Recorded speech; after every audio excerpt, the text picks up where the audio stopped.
ವ್ಯಕ್ತಿತ್ವದಲ್ಲಿ ಕೂಡ ಸ್ಪಂದನಕ್ಕಿಂತ ಮಾಲು ಅಣ್ಣನ ವ್ಯಕ್ತಿತ್ವ ಬೆಟರ್. ನಮಸ್ಕಾರ ಸ್ನೇಹಿತರೆ, ನಾನು public talk Kannada YouTube channel ಇಂದ ಜವಳಿ ಕೊಟ್ರೇಶ್.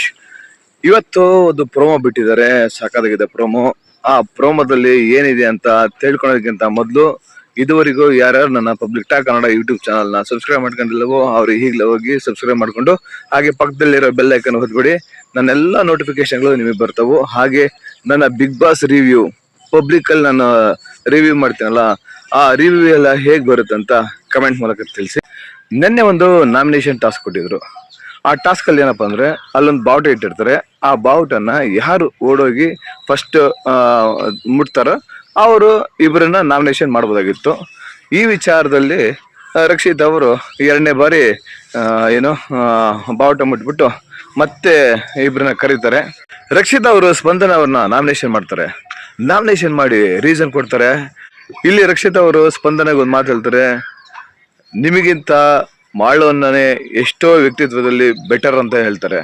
ಸ್ಪಂದನ ಅವ್ರು ಹೇಳ್ತಾರೆ, ಮಾಳು ಅಣ್ಣ ಬಿಗ್ ಬಾಸ್ ಮನೆಯಿಂದ ಆಚೆ ಹೋಗೋದಕ್ಕೆ ಮುಖ್ಯ ಕಾರಣ ರಕ್ಷಿತಾ ನೀನೇ, ನಿನ್ನಿಂದಲೇ ಮಾಳು ಅಣ್ಣ ಹೋಗಿದ್ದು. ಮಾಳು ಅಣ್ಣ ಮಾತಾಡೋ ಜಾಗದಲ್ಲಿ ನೀನ್ ಮಾತಾಡಿಬಿಟ್ಟು ಮಾಳು ಅಣ್ಣನ ಮನೆಯಿಂದ ಆಚೆ ಕಳಿಸಿದೆ ಅಂತ ರಕ್ಷಿತಾ ಅವ್ರಿಗೆ ಸ್ಪಂದನ ಅವ್ರು ಹೇಳ್ತಾರೆ. ರಕ್ಷಿತಾ ಅವರು ಸ್ಪಂದನಾಗ ಹೇಳ್ತಾರೆ, ನಾನು ಮಾತಾಡಬೇಕಾದ್ರೆ ನನಗೆ ಪ್ರಶ್ನೆ ಮಾಡೋ ಅಧಿಕಾರ ನಿಮ್ಗೆ ಯಾರು ಕೊಟ್ಟಿಲ್ಲ ಅಂತ ಹೇಳ್ತಾರೆ. ಅದಕ್ಕೆ ಸ್ಪಂದನ ಅವರು, ನಿನ್ನ ಅಭಿಪ್ರಾಯನ ನೀನು ಹೇಗೆ ಹೇಳ್ತೀಯೋ ಅದೇ ರೀತಿ ನನ್ನ ಅಭಿಪ್ರಾಯನ ನಾನು ಹೇಳ್ಬೋದು ಅಂತ ಸ್ಪಂದನ ಅವ್ರು ಹೇಳ್ತಾರೆ. ಇವರಿಬ್ಬರ ನಡುವೆ ಸಿಕ್ಕಾಪಟ್ಟೆ ಮಾತಿನ ಚಕಮಕಿ ನಡೀತಾ ಇದೆ. ನಾನೊಂದು ಪ್ರಶ್ನೆ ಕೇಳ್ತೀನಿ, ಈ ಒಂದು ವಿಚಾರದಲ್ಲಿ ರಕ್ಷಿತ್ ಅವರು ಮಾತಾಡಿದ್ದು ಸರಿನೋ ಅಥವಾ ಸ್ಪಂದನ ಅವರು ಮಾತಾಡಿದ್ದು ಸರಿನೋ? ಈಗ ಈ ಮನೆಯಿಂದ ಮಾಳು ಅವರು ಆಚೆ ಹೋಗೋದಕ್ಕೆ ಕಾರಣಕರ್ತರು ಯಾರು? ಯಾಕಂದ್ರೆ ನಮ್ಮ ವೀಕ್ಷಕರು ಚೆನ್ನಾಗಿ ಬಿಗ್ ಬಾಸ್ ಕಾರ್ಯಕ್ರಮನ ನೋಡಿರ್ತಾರೆ. ಅವ್ರಿಗೆ ಗೊತ್ತಿರುತ್ತೆ ಮಾಳು ಅವರು ಆಚೆ ಹೋಗೋದಕ್ಕೆ ಕಾರಣ ಯಾರು ಅಂತ. ಕೆಲವೊಂದು ಕಡೆ ಈ ಮಾತನ್ನ ಹೇಳಿದ್ದಾರೆ, ಏನಪ್ಪಾ ಅಂದ್ರೆ, ಮಾಳು ಅವರು ಮಾತಾಡೋ ಜಾಗದಲ್ಲಿ ರಕ್ಷಿತ್ ಅವರೇ ಮುಂದೆ ಒಂದು ಮಾತಾಡಿ ಸ್ವಲ್ಪ ಜನಗಳಿಗೆ ಕ್ಲೋಸ್ ಆದ್ರೇನು ಅಂತ. ಇದು ಎಷ್ಟು ಸರಿ ಎಷ್ಟು ತಪ್ಪು ಅಂತ ಕಾಮೆಂಟ್ ಮೂಲಕ ತಿಳಿಸಿ.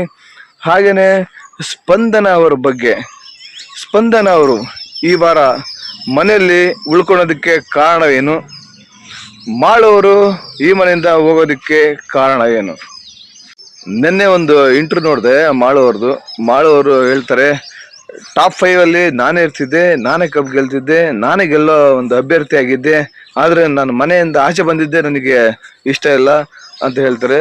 ಹಾಗೆ ಈ ಬಾರಿ ಕಪ್ ಯಾರು ಗೆಲ್ಲೋದು, ಬಿಗ್ ಬಾಸ್ ಯಾರು ಗೆಲ್ಲೋದು ಅಂತ ಕೇಳಿದ್ರೆ ಆ ಮನೇಲಿ ನಾನಿದ್ರೆ ನಾನೇ ಗೆಲ್ತಿದ್ದೆ ಅಂತ ಹೇಳ್ತಾರೆ. ಇದು ಎಷ್ಟು ಸರಿನೋ ಎಷ್ಟು ತಪ್ಪೋ ನನಗಂತೂ ಗೊತ್ತಿಲ್ಲ.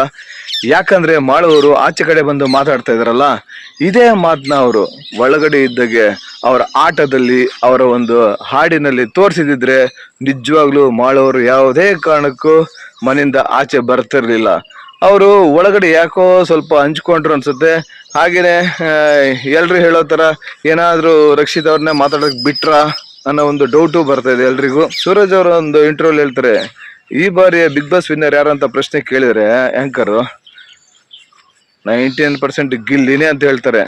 ಅಂದ್ರೆ ಅವರಿಗೆ ಆಚೆ ಬಂದ್ಮೇಲೆ ಗಿಲ್ಲಿ ಅವರ ಹವಾ ಹೇಗಿದೆ ಅಂತ ಗೊತ್ತಾಗ್ಬಿಟ್ಟಿದೆ ಅನ್ಸುತ್ತೆ. ಯಾಕಂದ್ರೆ ಒಳಗಡೆ ಇದ್ದಾಗ ಯಾರಿಗೂ ಗೊತ್ತಾಗಲ್ಲ, ಆಚೆ ಬಂದ್ಮೇಲೆ ಅವರೆಲ್ಲ ನೋಡಿರ್ತಾರಲ್ವಾ ಸೋಷಿಯಲ್ ಮೀಡಿಯಾದಲ್ಲಿ ಅಲ್ಲೆಲ್ಲ, ಅವಾಗ ಗಿಲ್ಲಿ ಅವರು ಮತ್ತೆ ರಕ್ಷಿತಾ ಅವರ ಹವಾ ಹೇಗಿದೆ ಅಂತ ಗೊತ್ತಾಗಿದೆ. ಅವರು ತುಂಬಾ ಚೆನ್ನಾಗಿ ಮಾತಾಡಿದ್ದಾರೆ, ಗಿಲ್ಲಿ ಬಗ್ಗೆ ಮಾತಾಡಿದ್ದಾರೆ, ಆಮೇಲೆ ಉಳಿದಿರ್ತಕ್ಕಂಥ ಕಂಟೆಸ್ಟೆಂಟ್ಗಳ ಬಗ್ಗೆ ಎಲ್ಲ ತುಂಬಾ ಚೆನ್ನಾಗಿ ಮಾತಾಡಿದ್ದಾರೆ. ಆದ್ರೆ ಮಾಡೋರು ಯಾಕೋ ಸ್ವಲ್ಪ ಮೆಂಟಲಿ ಅಪ್ಸೆಟ್ ಆಗ್ಯಾರ ಅನ್ಸುತ್ತೆ. ಅವ್ರು ಮಾತಾಡೋ ವೇಳೆ ಗೊತ್ತಾಗುತ್ತೆ.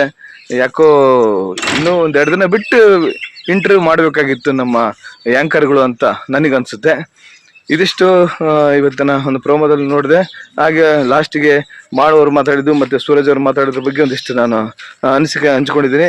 ಇದ್ರ ಬಗ್ಗೆ ನಿಮ್ಮ ಅಭಿಪ್ರಾಯ ಏನು? ಈ ಒಂದು ವಿಡಿಯೋ ಹೇಗಿದೆ? ನಿಮ್ಮ ಕಮೆಂಟ್ ಮುಖಾಂತರ ತಿಳಿಸಿ. ಹಾಗೆ ನನ್ನ ಪಬ್ಲಿಕ್ ಟಾಕ್ ಕನ್ನಡ ಯೂಟ್ಯೂಬ್ ಚಾನಲ್ನ ತಪ್ಪದೇ ವೀಕ್ಷಿಸಿ ಅಂತ ಕೇಳ್ಕೊತೀನಿ. ಜೈ ಬಿಗ್ ಬಾಸ್, ಜೈ ಕಿಚ್ಚ ಬಾಸ್, ಜೈ ಕರ್ನಾಟಕ.